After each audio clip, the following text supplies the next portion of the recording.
Hey everyone, welcome back to my channel for my 50k special, and I just wanted to show you this adorable tea party I've laid out because I made a whole bunch of vegan stuff and the recipes will be in the description if you're interested. So I've got this amazing Victoria sponge, vegan pumpkin spice loaf, I've got cinnamon rolls, oh, and cookies, it's so adorable, and tea. So this is my thank you to you guys for 50k subscribers and being here on this journey with me. Honestly, I don't know how long I can show it for because my camera is dying, unfortunately, but wait.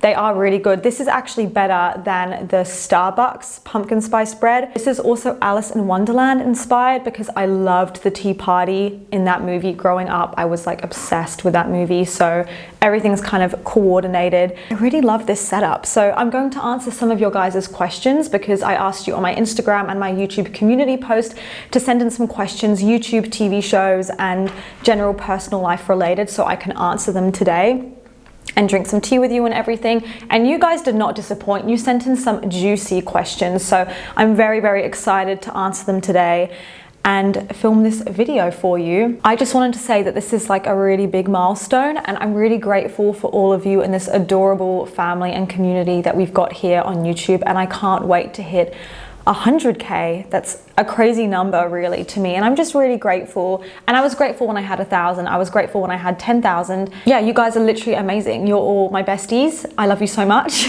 So we're going to start with the questions on Instagram, which take priority. I'm going to keep them anonymous. So someone said best on-screen couple from a series you've covered. There's so many. I would say Rebecca and Nathaniel from Crazy Ex-Girlfriend have my heart. I think they're amazing. Also Logan and Rory from Gilmore Girls. I really like Hannah and Caleb as well from Pretty Little Liars, but I wouldn't say they're like the best on-screen couple or my favorite by any means, although they are really solid. There is a couple I'm going to be covering soon in a certain show that I really love, but I don't want to give it away yet. And also One Tree Hill, Haley and Nathan, I really like those two. So I'd say those are my favorites so far. Someone said, where do you see yourself as an internet personality in 5 years? You know, this is a really funny question because I think the internet has always been such a big part of my life, as has YouTube. I've always been like obsessed with the idea of being a YouTuber, but I didn't necessarily know that meant it was for me. I just like the idea of it. So it's really funny now at the moment that this is my part-time job along with my studies because I did not expect it.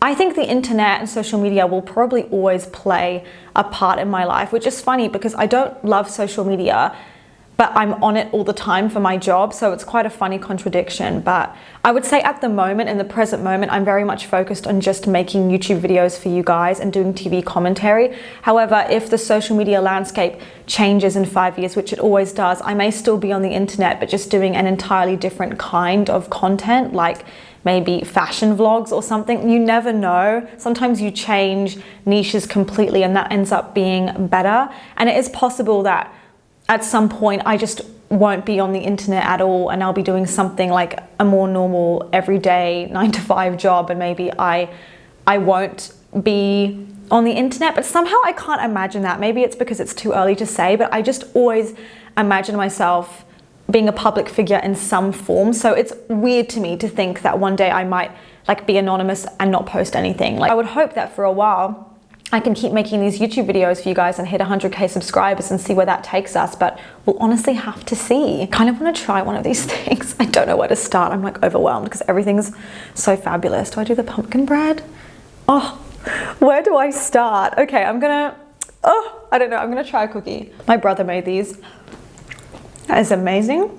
If you guys like my corset bodysuit top, I've talked about this on my Instagram, but also I'll show you the back because it's got like an open back.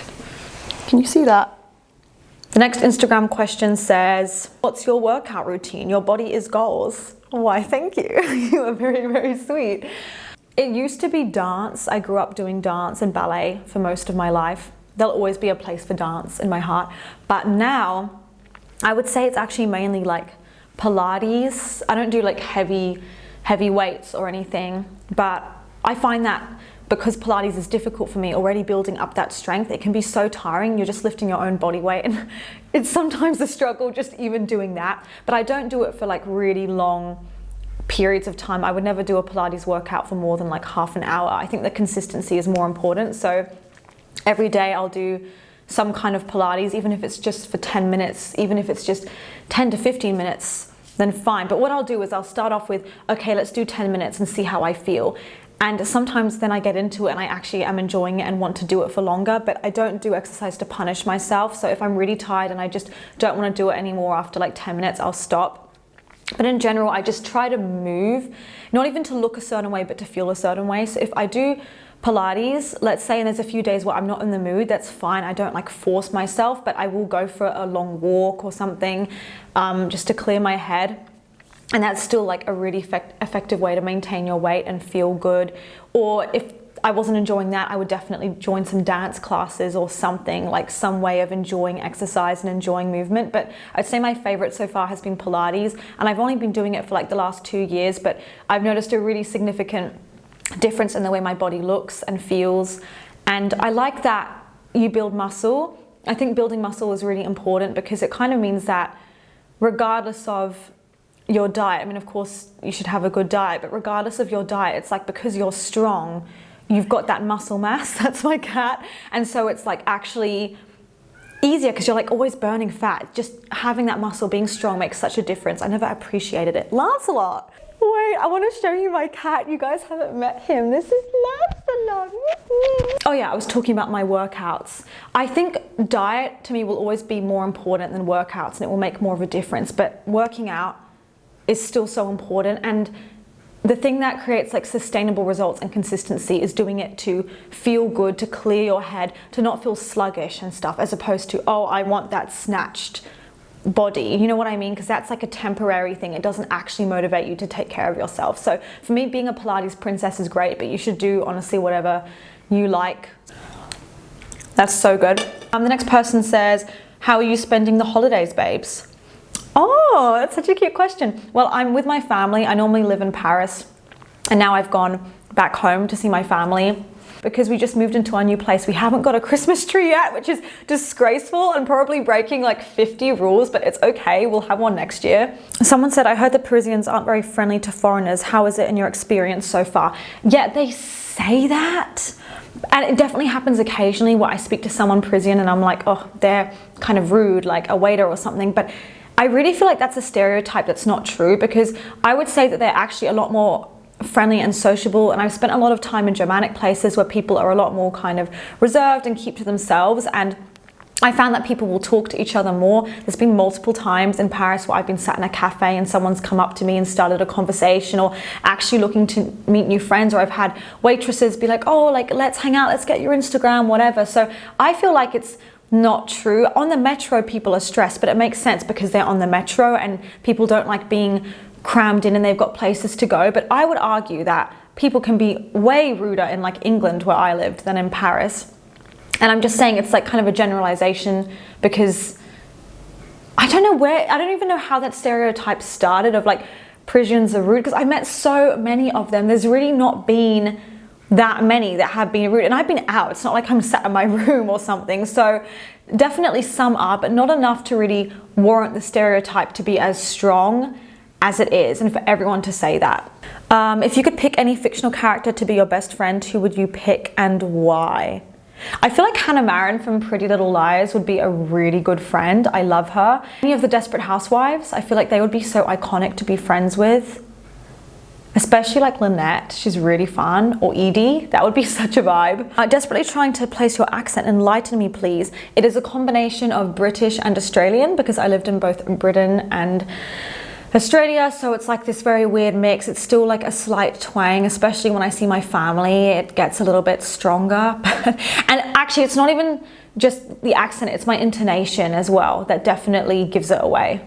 Okay, so now we're going to move to YouTube and answer the questions over there. Louise said, not really a question, but would you consider doing a retrospective on some other really popular shows like Friends, Scrubs, and Big Bang Theory?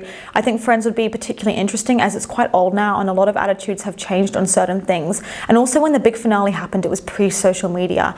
I always wonder stuff like this to do with the big shows that didn't have social media, like how it would have been different. Because so many times the show isn't that good, but social media trends popularize it. Like The Summer I Turned Pretty, when everyone on TikTok was talking about it, and I made some like viral TikToks about it. So I think I did make a video about sexism in the Big Bang Theory, and I definitely could cover shows like Friends. It's just really about making time for certain shows and choosing what to prioritize, because it's not like I can cover everything, but for sure I may watch some of those shows and cover them. You never say no. That's something I've learned. I used to say, oh, I'm not going to do that. And then I would realize I actually did want to cover that show. So it's very much a possibility. The next question from Lai Luna said, what's your favorite book and why? I love reading, so that's one of my go-to questions. Have a good day. Do I have a favorite book? My dad just reminded me, I love books by Camilla Way. I've read a few of her thriller books, like Watching Edie, and oh, it was so good. So I love those. Anything like, normally I will like a thriller book. There's a lot of thriller books I really like. Yeah, Gillian Flynn is such a good author. I loved her books, Sharp Objects and Dark Places. They are amazing. And when I was a kid though, it was more like Harry Potter and Alice in Wonderland. Veronica Linda said, what is the biggest mistake the creators of a movie or TV show can make in your opinion? For me, it's when characters have no depth or personality. I can suffer through almost anything else, but if the characters aren't engaging me at all, it's over for me. Okay, so you're talking about like deal breakers. Fair enough. Yeah, actually similar. For me, it's if it's boring. I can handle basically anything, but especially as a reviewer, it can be bad, but at least it's binge worthy. At least it's entertaining. If it's flat, if it's boring, if it's suddenly like losing its humor and it's really dragging and it's like difficult to hold your attention, I can't stand that. And especially in the plot, like if they're just kind of boring you. So I'm just going to continue answering the question from earlier in terms of mistakes that TV people can make and showrunners, writers. So with Pretty Little Liars, the way that they messed up the most was by basically disappointing the audience, like especially when it comes to a mystery plot. If you feel let down in any way or scammed, I think that's the worst thing they can do, is give false expectations and then let you down. Like for example, say, oh, these two characters are going to get together and then not have them get together, or any kind of false lead up that's like anticlimactic.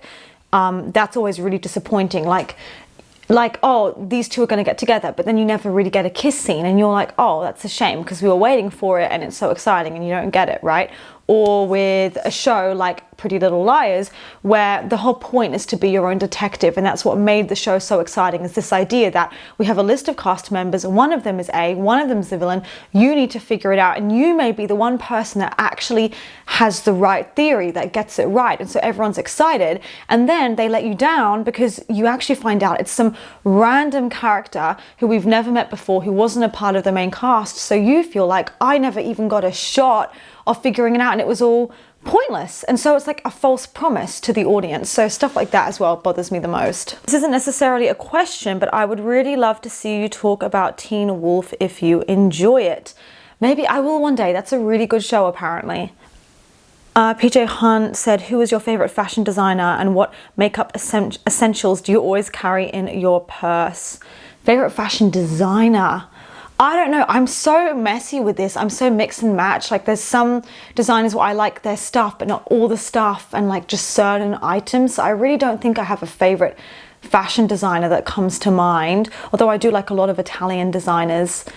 And makeup essentials in my purse, I would say I got them recently in Paris, it's great, like a little portable perfume that's not smashable in like some recyclable thing or plastic or something, because it means that if you're out for a few hours, you can still smell good. Also, I need some kind of like lip balm in winter, or like a lip gloss, or even a lip liner. I think that's really important. Why is it you love PLL so much? From one diehard fan to another, I'll tell you mine if you tell me yours. Kisses. Okay, why do I love PLL? That's actually a really great question. I can't believe I've never answered this before, because I have such a love-hate relationship with the show. It's kind of an ongoing joke at this point on this channel, because I'm saying how much I hate it, but yet I can't let it go and I keep making videos about it. It is something very funny about that. I don't know, it's just something about the idea of these four girls who've been through so much together and are still friends despite it really appealed to me. And also the glamour and the outfits of the show are to die for. Like, I love the costume department, and I also love anything set in a small town like Rosewood. It's really appealing to me. And in general, stuff with a mystery plot like whodunits I'm obsessed with. So I think that combination really, it's a magic formula for success in my opinion. What are some tropes in movies or TV shows that you hate, and what are some that you love? Okay, I really don't like the teacher-student trope. Most of the time there's no reason for it. And enemies to lovers can be really problematic if it's done wrong, and most of the time it is done wrong. I also don't like the bully to lover trope. Most of the time I feel like it just doesn't serve a purpose. And also the poor communication trope when it's like lazy. I don't enjoy that. But tropes I love, the there's only one bed trope. I'm obsessed. Also the Grumpy and Sunshine romance trope, and yeah, those are the main ones. I think they're really cute. Have you ever watched Buffy the Vampire Slayer? I think it's such a badass show. I've never seen that. I really feel like I should as a reviewer because it's such a classic. What is your ideal relationship? What are your values that you won't negotiate? Guys.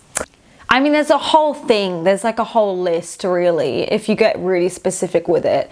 But I'm not gonna bore you guys with all the details. But I would say if you had to boil it down to a few key things, someone that you have a sense of humor with, because if you're gonna be with a person for like more than a week, it's gonna get really boring really fast if you can't laugh at stuff together. It's good if you balance each other out. And also someone who's a real ride or die. Like, life can get so difficult sometimes. So if you don't really know if that person's actually there for you and cares about you, and you need to know that they're loyal. And also I love that Oscar Wilde quote, like, never love someone who treats you like you're ordinary. You know, if you're with someone who makes you feel disposable in any sense, that's not gonna make for anything remotely special. I feel like you should feel special whenever you're with that person. And other non-negotiables, like deal breakers, there's other stuff you could, I guess, take it or leave it. But in terms of really important stuff, your team players, and also you're actually happy for each other's success. You're not competing, you're on the same side. And also someone who's emotionally mature, so they can hold space for their own emotions, and so they can also hold space for yours as well. Have you seen season 2 of Bridgerton? If so, what did you think about it, and will you watch season 3?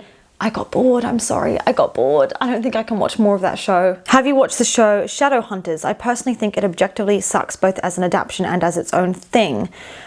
I've never seen it, but I really feel like I should see that. Thank you for reminding me. If you could go back and watch one TV show for the first time, which one? Sharp Objects, without a doubt. That would be amazing. I was about to say Pretty Little Liars, and I was like, why would I want to relive the disappointment of the finale? Am I okay? So not Pretty Little Liars. If you had to choose one Pretty Little Liars character to be, who would you be and why? Fabulous question. Maybe Jessica De Laurentiis, because her house is really nice and fabulous.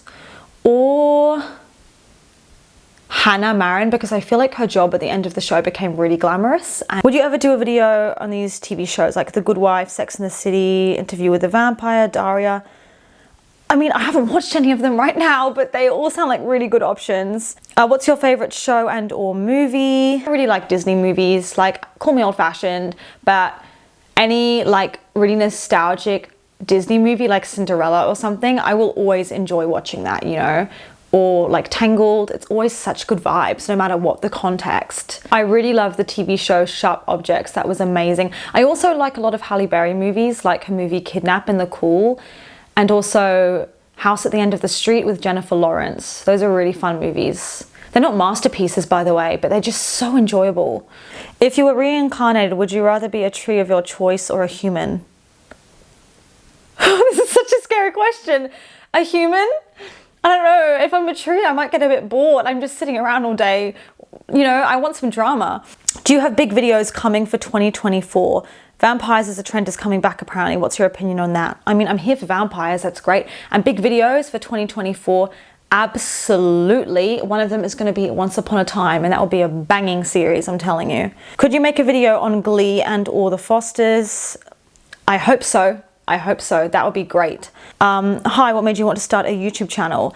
Initially, it was actually environmentalism. I got rid of those earlier videos because it wasn't very cohesive with the niche I'm doing, but I was covering a lot of, I know, very random, but like environmental commentary, because I was really concerned about like the climate crisis we're in currently and just a lot of issues, and I was really bummed because I kind of wanted a platform where I could talk about that stuff, and it wasn't happening. Yeah, I don't know, I just felt like I wanted a platform where I could talk about things that were important to me. And are you married? Are you asking me to marry you? Because the answer is yes, obviously. No, I'm not married. I'm actually very young. I'm only 21. A lot of people don't know this. So I feel like I'm a bit young to be married, for me personally anyway, but I want to be married. How old are you? 21. Do you live in America or Canada? Neither. I actually am in Paris. I haven't decided yet where I'll be from next September. I thought I would need to go back to England. I actually don't. So I think I can make a decision, and I could be in Paris, I could be in London, I could be somewhere else. So I don't know yet. I want the answer to come to me. I don't want to rush it. I don't want to make the wrong decision. So I thought I'd just give myself a couple of months to really decide like what will make me happy, and then go with that. But I'll have to think about it, and I will let you guys know. Thank you so much for sending in your fabulous questions. I hope you guys all have an amazing new year. I'm pretty sure this video is coming out on Boxing Day, but I hope that your new year is just amazing. I just wish you guys all the best for the new year, and I hope that we all get everything that we want in 2024. So let's make it a great year, and I will see you guys for the next video. Mwah.